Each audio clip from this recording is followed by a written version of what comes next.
Daily Mail, l'un des journaux les plus lus au Royaume-Uni, a consacré sa une à 4 soldats kidnappés sur la base de Nahal Oz le 7 octobre, avec des photos de chacune d'entre elles prises quelques heures après leur enlèvement. Shani Guidalia, bonjour. Vous allez nous en dire un petit peu plus. Oui, Dror, ces soldats sont Liri Elbag, Karina Ariev, Agam Berger et Daniela Gilboa. Et ces 4 jeunes filles étaient soldates, vous l'avez dit, dans la base de Nahal Oz, et elles ont été enlevées le 7 octobre. Et sur la une du Daily Mail, le contraste est absolument choquant entre leur portrait et la photo de leur enlèvement. Et si les photos ont été prises quelques heures après leur enlèvement, on peut difficilement s'imaginer ce qu'elles vivent depuis plus de 90 jours en captivité. Le gros titre du Daily Mail dit « Ne les oubliez pas, les visages des filles qui sont toujours en captivité entre les mains du Hamas ». Et dans cet article, les parents témoignent, ils exhortent les mères et les pères du monde entier à s'exprimer. Il y a d'abord Eli Elbag, le père de Liri Elbag, qui est âgé de 18 ans, qui dit « Imaginez qu'un jour, vous n'ayez plus aucun contact avec votre fille et que vous savez qu'elle est entre les mains des mauvaises personnes. Maintenant, que diriez-vous après 90 jours? Cela nous tue. Chaque minute semble être une heure. » Ensuite, il y a Sacha Ariev, la sœur de Karina, âgée de 19 ans.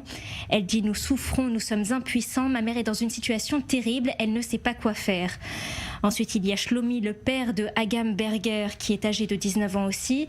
Il dit « Nous avons beaucoup entendu parler d'agressions sexuelles. En tant que père, je ne peux pas imaginer de telles choses. Ma famille est brisée. » Et enfin, il y a Orly Gilboa, la mère de Daniela Gilboa, qui est elle aussi âgée de 19 ans.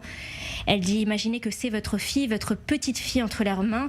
Qu'en penseriez-vous? Nous avons exactement compris ce qu'ils ont fait le 7 octobre. S'ils peuvent faire de telles choses, que peuvent-ils faire en 90 jours? Je ne veux pas imaginer ce que les otages vivent. » Et depuis que certains otages ont été libérés, il y a de plus en plus de récits sur ce qui se passe en captivité.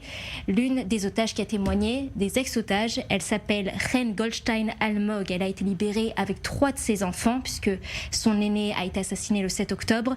Elle a déclaré avoir vu certaines des jeunes femmes en captivité, et voilà ce qu'elle raconte. Il y avait des filles qui étaient retenues captives, seules, pendant 50 jours ou plus. Lorsqu'elles étaient tristes, lorsqu'elles pleuraient, leurs ravisseurs les battaient et les touchaient. Il y avait quotidiennement des agressions sexuelles sous la menace d'une arme. Certains otages ont été blessés par balles et n'ont pas reçu de soins médicaux adéquats. Certains ont même perdu des membres. Ils ont déclaré qu'ils pouvaient gérer leur handicap, mais pas la façon dont ils étaient traités. Elle a rajouté qu'ils étaient déjà au bord du gouffre la dernière fois qu'elle les avait vus et qu'ils doivent être libérés immédiatement.